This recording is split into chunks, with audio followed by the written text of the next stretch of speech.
if that error sat there, whatever the error was, for 2 weeks, and it ended up keeping you from getting like 20 more customers, 30 more customers, that was a bad mistake, but you didn't talk about it. You didn't bring it up and say, hey, I messed up. How do you deal with owners that don't take criticism? Ooh. Or that open to feedback? Like, I don't personally like it. I think it becomes an ego problem.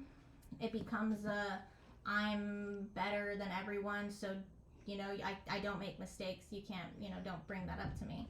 I've also seen very passive, where it's like they would take the criticism and it was just like, oh, okay, thanks. And then it was just like never brought up again. And it was like, what was it good that I did it? Mm-hmm. Should I continue to bring them feedback? Was that just like wrong? And then you get in your head about like, shoot, like even if it was your superior, right? Shoot, now they think this, and this of me.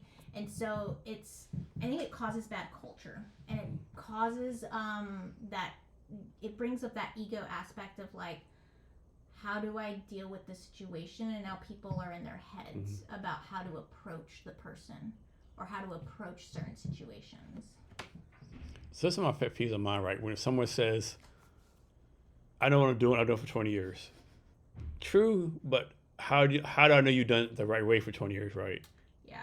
And I think we get stuck in our ways. At some point, I'm going to get stuck in a certain way of doing something, and I might not like that someone gives me feedback, but I think I have to constantly remind myself that I'm trying to be better every day.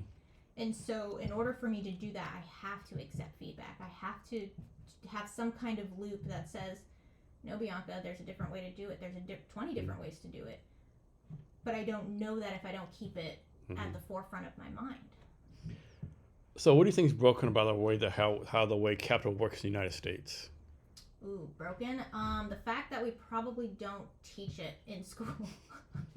I think that's one of the biggest problems. I think the public school system, I went to public school, it's purposefully taken out, and maybe it's changed. I don't know. I'm obviously not in a public school now. I don't have kids to really reflect on. I have to lean on people and what flyers and letters say. But I think the problem is that we don't try and teach people how to use it. And that's from credit cards, that's from tax, that's from like just having a budget on a daily standpoint, right? Like it's almost like outside of school, like with families, right? Let's teach kids to have a fun budget, right? And then a homework budget. Like, did you get your homework done? Okay, but is it good homework? Is it homework that's teaching you versus just something keeping you busy for a time? So I kind of asked this question already, but like, what are signs that a business owner is a good business owner and signs that business owners are a bad business owner?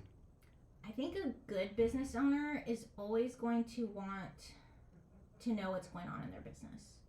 And when I say that, I don't mean like necessarily micromanaging and wanting to fix what people are doing every day, but I think they want to understand how things are happening and if they can be better, if there are other things that he or she should be looking at from like a larger point of view. Because I think as an owner, especially if you're one that takes a step back and you're not the one all be all mode of information, like let's say you have a team and you have sales and everything, your goal is to continue to be that visionary, right? To find the next opportunity.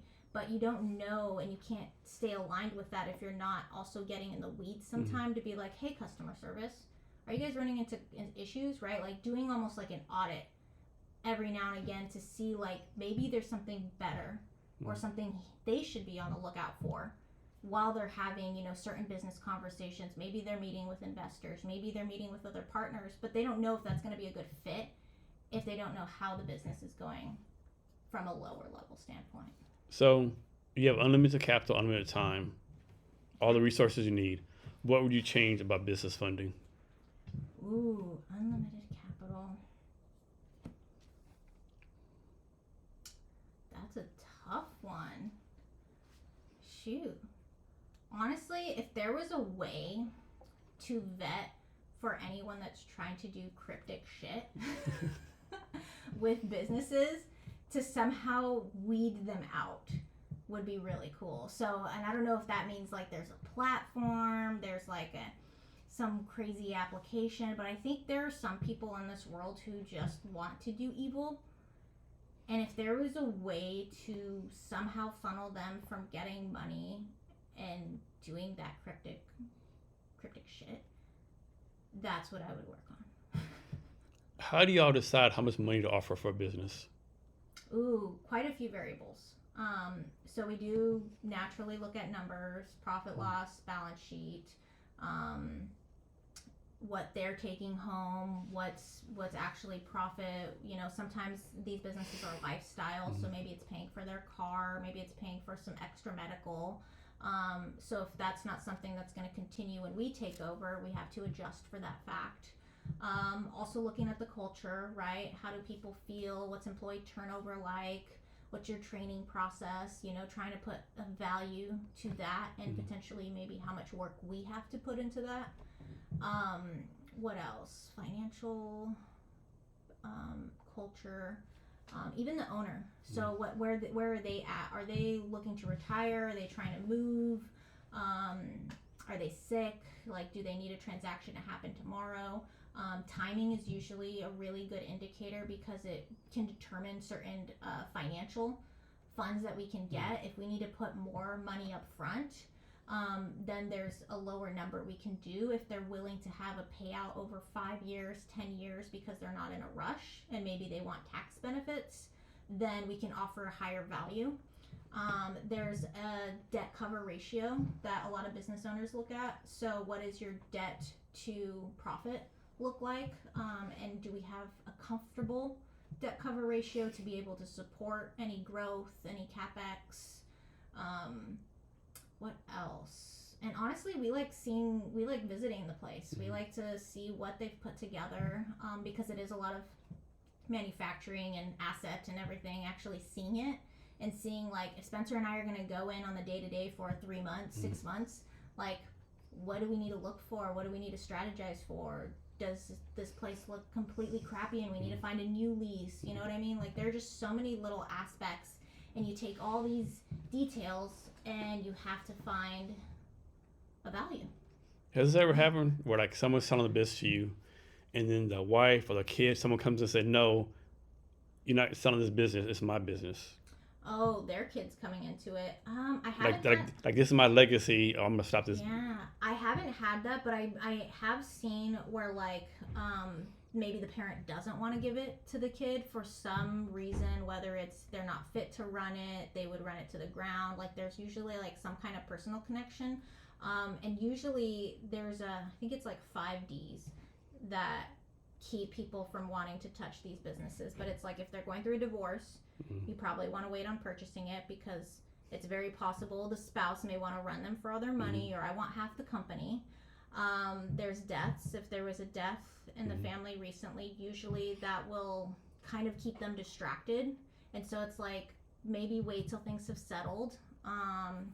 There's 3 others. I haven't looked at that list in a while, but there are a few that are, like, very, not red flags, but you kind of just want to maybe give some space to them because it could go, it may be affected legal wise that would change the business at what it's currently at. Talk about the negotiation process. Like, suppose, like, the owner says my company's worth $10 million. And you're like, dude, this is like what maybe it's $3 million, and we're stressing it, right? How do you, like, close that gap, so to speak, or is that gap just too far? How y'all do that? Sometimes you can't come back from it. So a lot of business owners who can use and like to use Google will find a broker to work with. I have nothing against brokers, but brokers love to overvalue a business, or they like to, if they get an idea from the owner of what they want for the business and they know it's too much, they'll kind of just roll with it. And once they have this number in their head, it's very, very hard to come back from it.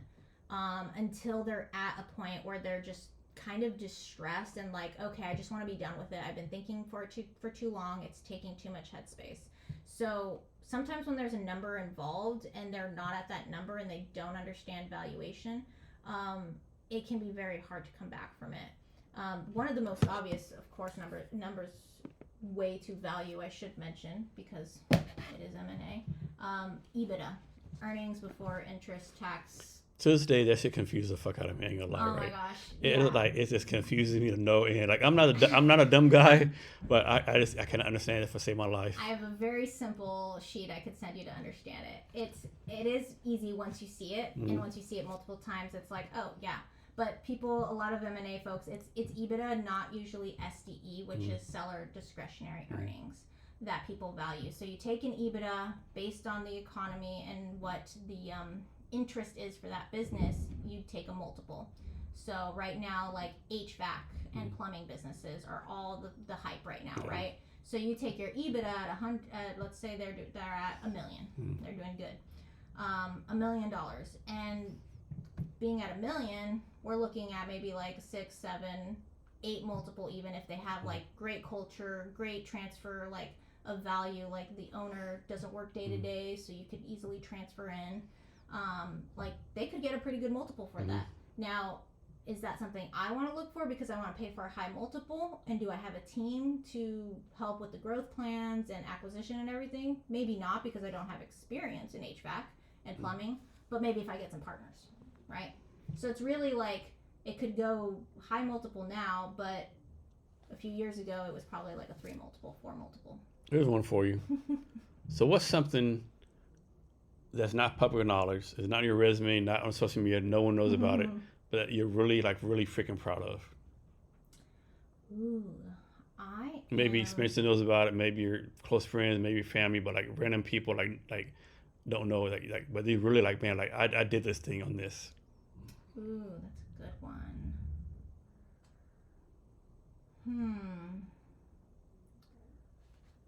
Ooh, that one's hard because I have built a little bit of brand recognition where I like to share my successes. Maybe somebody you did in high school or back in college, or maybe it seemed like something I'm really proud of. Well, honestly, and I mean, this isn't something I like to gloat about because it's not, to me, I think a lot of people in society are probably like, well, that's like anyone can do that. But for me, I think and whether or not I show how proud I am, I'm really, really proud that I actually went to college and finished. Like for me, that was a milestone. That it's not that it was very hard for me to do, but in my family there haven't been a lot of people that have gone to college. And like my mom and my grandma were both born in Mexico, so like coming to the US was like a really big deal, and they did it to give us that opportunity, my generation, my cousins, that opportunity.